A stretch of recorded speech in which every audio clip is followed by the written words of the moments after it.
The People First podcast is a show presented by people with learning disabilities for our friends and community. We talk about issues that are important to us and interview interesting people to find out new information. This is the way to make a difference and have our voices heard.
Can you tell a bit about Aware and what your job role is?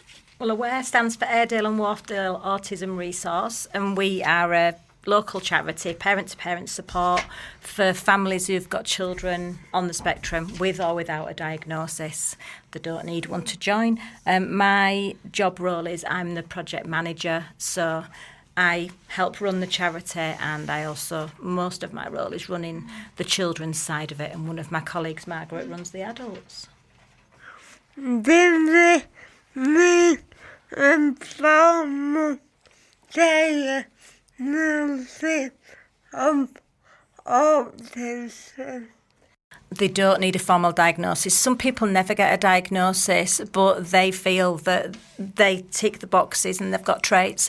And if they're happy to come, and we're happy to have them. We've got one young man that I can think of straight away who's 31 and he's never had a diagnosis, but he's always come along. He started coming with a friend, and then he just carried on. I think I remember from where I was. There'll have been a few when you were there, I think.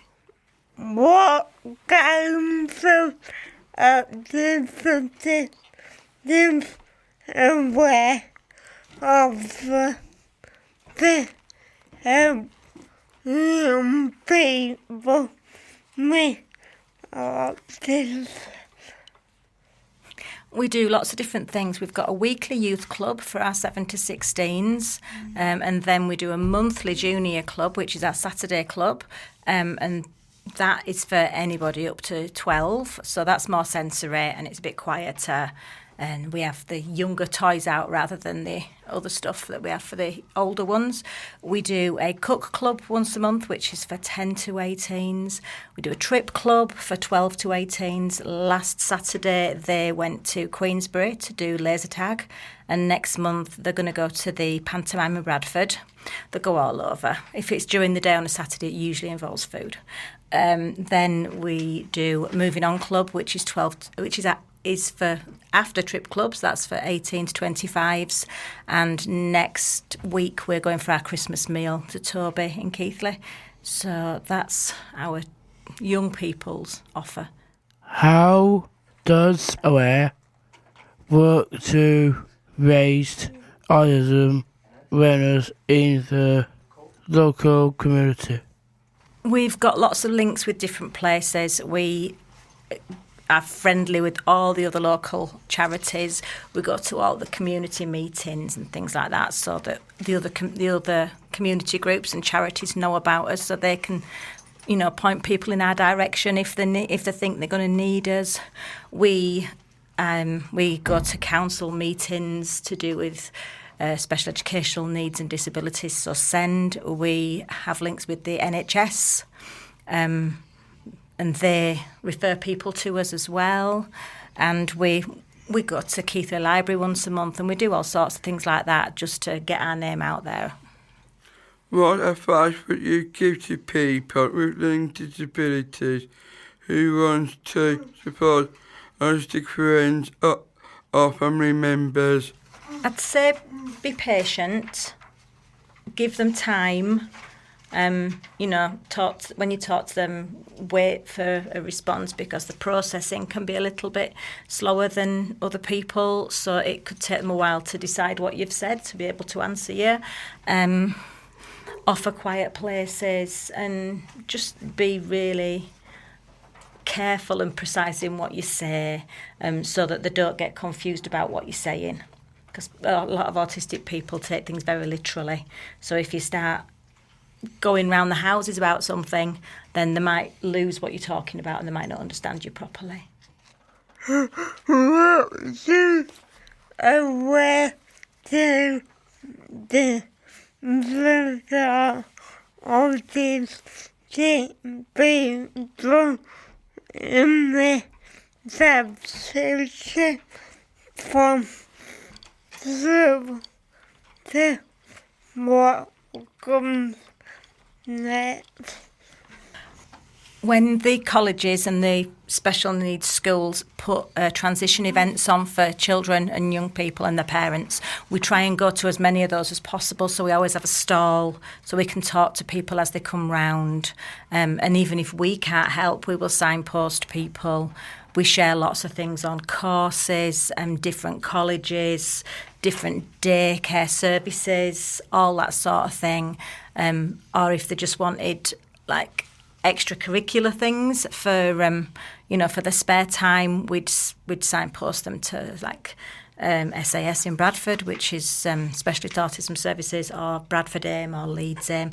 We'd point somebody in the right direction for what they needed. Are there any coming events or activities you like to share that people come get involved with? Our next main activity that would be for non-members of Aware, because people do join, for non-members would be World Autism Acceptance Day. So our next WAD is the 29th of April 2025 at Bradford City. Last year we had 42 stalls from NHS, council, voluntary services, companies, and it's like a one-stop shop for everything autism. People come along on the day, anytime between 10 and 2, have a wander round, talk to different people, and even the stall holders learn a lot because they get to know other people that they didn't realise existed. And if things do get too much, there is a quiet area upstairs. We've got a breakout room, so we've got that. We podcasted live at the podcasting events before. Well, that would be really good if we could get you guys to come along and podcast live from there on the day. Maybe talk to parents, see what they think about what we've done on that day, or talk to stall holders, see what they think. That'd be fantastic. That'd be interesting. It would be really interesting. I'll definitely get you involved. How can people in the community support Aware's work, such as volunteering or fundraising? We're always up for people volunteering, even if it's one-off at something like WAD, or if it's weekly at our youth clubs. We've just got 2 new girls that are coming on Friday nights and doing our youth clubs, befriending young people, helping set up, playing the games, playing football with them, all that sort of thing, listening to music. So we're always up for volunteers and fundraisers. We've got a We've got a local giving website page, so I would signpost anybody to that. But people just need to get in touch with me and I'll help them with whatever they need to fundraise for us.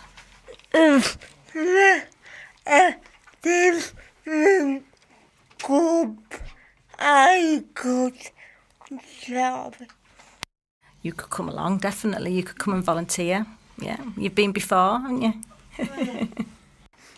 What are our goals for the future? Our goals for the future are not to get any bigger, but just to keep banging the drum for autism, keep helping the families, the kids and the parents, because some of our parents, their children are only 2 and 3 and they just don't have a clue. They're so worried and scared and don't know what's going on. So, yeah, we just need to keep helping people and keep pointing those parents in the right direction. What is your favourite part about working at Aware? My favourite part personally is the kids. I love doing the youth clubs and the stay and plays in the holidays and all that sort of thing, and just seeing the families and seeing the children enjoy themselves and just being themselves. That's my favourite part. If people want to find out more information about Where, what can they do? They can get in touch on our website. All the details on how to ring us and email us are on there. Our website is aware-uk.org and everything they need is there. And if they can't find what they need, they can give me a ring. There is all the questions we have for today.